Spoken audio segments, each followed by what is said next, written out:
प्रिय लाडक्या बहिणींनो, सप्रेम नमस्कार. विनंती विशेष, कशा आहात तुम्ही? मजेत आहात ना? नाही, तुम्ही मजेतच असल्या पाहिजे, नाहीतर माझ्या या दिवस रात्र राबण्याला काहीच अर्थ राहणार नाही. तुमच्यासाठीच महाराष्ट्रभर, या खेड्यातून त्या खेड्यात, या शहरातून त्या शहरात अहोरात्र फिरतोय ना. महाराष्ट्रातल्या खेड्यापाड्या, वाड्या, वस्ती, चाळीपासून ते म्हाडाच्या कॉलनीपर्यंत जिथे कुठे तू राहतेस, तू आवाज दिला की मी पोहोचणार. कारण तुमचं सुख, तुमच्या चेहऱ्यावरचा आनंद हीच माझी खरी शक्ती आहे. खरं तर तुम्हाला 1,500 रुपये दर महिन्याला देऊन मी काय उपकार करत नाही. तुमच्या प्रेमाची, तुमच्या ऋणांची परतफेड करतोय.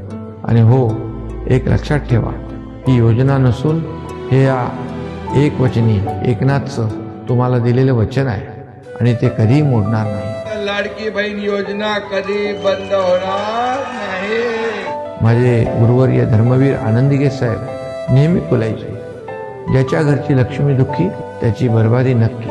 आणि आता मला माहीत आहे, माझी लाडकी बहीण लक्ष्मी म्हणून कोणाच्या तरी घरी नांदती आहे. त्यामुळे माझ्या लाडक्या बहिणींनो, या पत्र प्रपंचातून मला एवढंच सांगायचं आहे, नांदा सौख्यभरे. तुमच्या सुखाची काळजी घेणारा तुमचाच लाडका भाऊ इथे आहे. फक्त एकदा आवाज देऊन तर बघा.